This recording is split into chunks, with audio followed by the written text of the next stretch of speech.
Hello friends, welcome MBR RO channel. இப்போ வந்து பார்த்திங்கன்னா Usha RO model, Usha old model RO. இதில் வந்து பார்த்திங்கன்னா டிடிஎஸ் ரொம்ப கம்மியாக இருக்குது. தண்ணி வந்து 2-3 ஹவர் ஆகுது.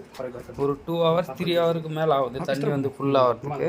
வந்து இது என்ன ப்ராப்ளம்னா, மெயினாக இன்புட் வாட்டர் வந்து வரல. இதில் வந்து பார்த்திங்கன்னா இன்புட் வாட்டர்னால் வந்து வெளியில் இந்த கேண்டில் இருக்குல்ல, இந்த கேண்டிலில் ஃபுல்லாகவே ஜாம் ஆகிருக்கு. ரொம்ப ஹை லெவல் ஜாம் ஆகிருக்கு. அவுட்புட் வாட்ரு சுத்தமாகவே வரல.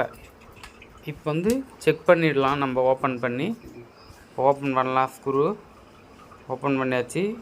இது வந்து அவுட்புட்டு, அந்த சைடு வந்து இன்புட்டு. ஃப்ரீ ஃபில்டரை ஓப்பன் பண்ணி பார்க்கலாம்.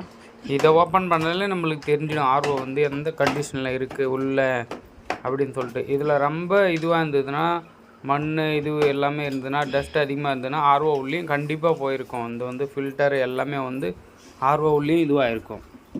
இந்த ஃப்ரீ ஃபில்டர் வந்து கண்டிப்பாக வந்து உங்களுடைய டேங்க் வந்து மேலே இருக்க டேங்கை பொறுத்து ரொம்ப டஸ்ட்டாக வருது, ப்ராப்ளம் வருது, மண் வருது அப்படின்னு சொல்லிட்டு பார்த்தீங்கன்னா இதுவாக இருக்கும். பாருங்கள் எவ்வளோ இதுவாக இருக்குது பாருங்கள். ஃபில்டர் பார்த்தீங்களா எவ்வளோ ஜாம் ஆகிருக்கு, எவ்வளோ இது மண் வந்திருக்கு பாருங்கள். எல்லாம் கருப்பு கலர் தான். ஃபுல்லாகவே பிளாக்கேஜ் ஆகிடுச்சு. ஃபுல்லாகவே ஃபில்ட்ரு.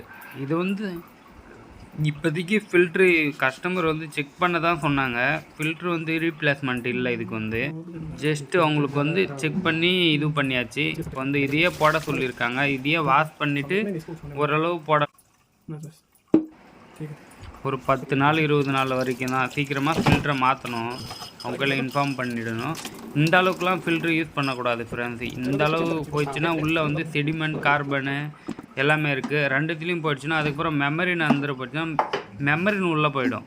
மெமரின்னு உள்ளே போயிடுச்சுன்னா இது மண் எல்லாமே அடிச்சிக்கிச்சுன்னா அப்புறம் மெமரின்னு வந்து ரொம்ப வேலை வச்சிடும். செடிமெண்ட் கார்பனில் போயிட்டு வந்து மோட்டருக்கு போவோம். மோட்டருடைய பம்ப் ஹெட்டு இருக்குல்ல, அந்த பம்ப் ஹெட்டில் கூட வந்து ரொம்ப ப்ராப்ளம். பம்பு ஹெட்டு கூட ப்ராப்ளம் ஆகிடும் ஃபுல்லாகவே வந்து. அப்புறம் ப்ரெஷர் வந்து கம்மி ஆகிடும். மண்ணெலாம் அடிச்சிக்கிச்சுன்னா வந்து லோ ப்ரெஷர் ஆகிடும். ப்ரெஷர் கம்மி ஆகிட்டா அப்புறம் மெமரியில் வந்து சரியாக தண்ணி வராது. அவுட்புட் வந்து ப்ரெஷர் கொடுக்குன்னா மெமரியில் வந்து தண்ணி வராது சரியாக வந்து பார்த்திங்கன்னா. நாங்கள் ஃபில்ட்ரு வாஷ் பண்ணிட்டு ஓப்பன் பண்ண உடனே எவ்வளோ ப்ரெஷர் தண்ணி வருது பாருங்கள். ஃபுல் ப்ரெஷரில் வருது தண்ணி வந்து. நார்மலாக நீங்கள் வந்து பார்த்தீங்கன்னா அவுட் சைடில் இருக்க ஃப்ரீ ஃபில்ட்ரு வந்து வாஷ் பண்ணலைன்னா வந்து உங்களுக்கு நிறைய ப்ராப்ளம் வரும். ஆர்ஓவில் வந்து செடிமெண்ட், கார்பன் ரெண்டுமே வந்து பிளாக்கேஜ் ஆகிடும். அது இல்லாமல் வந்து பார்த்திங்கன்னா மோட்டருடைய ஹெட்டும் ப்ராப்ளம் ஆகும். அது இல்லாமல் மெமரினுடைய இதுவும் மெமரியில் மண் போயிடுச்சுன்னா ஃபுல்லாக பிளாக்கேஜ் ஆகிடும். இந்த பிளாக்கேஜ் ஆகிட்டால் மேக்ஸிமம் ப்ராப்ளம் என்ன வரும்னா, எஃப்ஆர் ஃப்ளோ ரெசிஸ்டன்ட் இருக்குது உள்ளே வந்து 450, அது வந்து ஜாம் ஆகிடுச்சுன்னா ரிஜெக்ட் வாட்டர் வந்து வெளியே போகாது. ரிஜெக்ட் வாட்டர் வெளியே போகலன்னா மோட்ரு ஓட வந்து பேக் சைடில் தண்ணி வர ஆரம்பிக்கும். ப்ரெஷர் பேக் சைடில் வர மோட்ரு லீக் ஆகிடும்.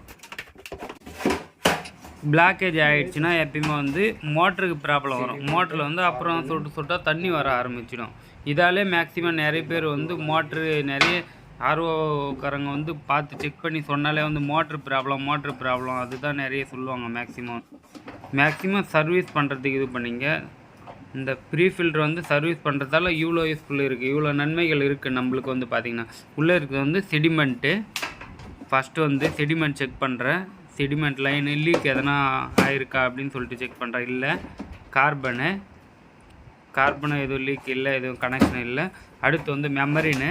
இது மேலே இருக்கிறது மெமரின் ஹவுசிங்கு. உள்ளே இருக்கும் மெமரின் வந்து பார்த்திங்கன்னா மெமரின் இதுவும் கரெக்டாக தான் இருக்குது. அதுக்கடுத்து வந்து மினரல் கேட்ரேஜ். நம்ம வந்து தண்ணி டேஸ்ட்டாக வர்றதுக்கு, டிடிஎஸ் ரொம்ப கம்மியாக வர்றதுக்கு அது இது பண்ணியிருக்காங்க. வந்து ஐரன் ஜிங்க், கால்சியம் இது போல் வந்து மிக்ஸ் ஆகி வர்றதுக்கோசம் எல்லாமே மிக்ஸ் ஆகி வரும் அந்த தண்ணியில் வந்து பார்த்திங்கன்னா. இப்போ வந்து உஷா ஆர்ஓ வந்து ஒரு விசிட்டிங் பார்த்தாச்சு. இப்போ வந்து இதுக்கு வந்து டிடிஎஸ் செக் பண்ணி பார்க்கலாம். ஸ்டார்டிங்கில் வந்து டிடிஎஸ் பார்த்திங்கன்னா 12 அது போல் தான் இருந்தது. 11-12 தான். 11-12 தான் ஸ்டார்டிங்கில் வந்து டிடிஎஸ் இருந்தது. இப்போ ஒரு முறை ஸ்டார்ட் பண்ணி டைரெக்டாக டிடிஎஸை செக் பண்ணி பார்ப்போம். மெமரியிலேருந்து எவ்வளோ டிடிஎஸ் வருது அப்படின்னு சொல்லிட்டு வந்து செக் பண்ணலாம். இப்போ வந்து மெமரினுடைய இதுவே ஆர்ஓ ஸ்டார்ட் பண்ணியாச்சு. டைரெக்டாக மினரல் கேட்ரேஜில் இல்லாமல் டைரெக்டாக மெமரினுக்கு எவ்வளோ டிடிஎஸ் வருது பாருங்கள், 86. நீங்கள் ஸ்டார்டிங்கில் பார்த்தீங்கன்னா 10-12 தான் வந்திருக்கு. இப்போ கம்மியாகும் வந்து பார்த்தீங்கன்னா இந்த ஆர்ஓ இப்போ ஓட வந்து பியூர் ஆகும் தண்ணி வந்து ஒரு லிமிட்டாக வந்து இதுவாகும். 51 வந்திருக்கு, 52. எந்த மாடல் ஆர்ஓ இருந்தாலும் ஓகே ஃப்ரெண்ட்ஸ். எல்லாத்துலேயுமே வந்து செடிமெண்ட், கார்பன், மெமரின் நார்மல் தான். எல்லா வீடியோ பிடிச்சிருந்தால் லைக் பண்ணுங்கள், ஷேர் பண்ணுங்கள், சப்ஸ்கிரைப் பண்ணுங்கள் ஃப்ரெண்ட்ஸ். தேங்க்யூ.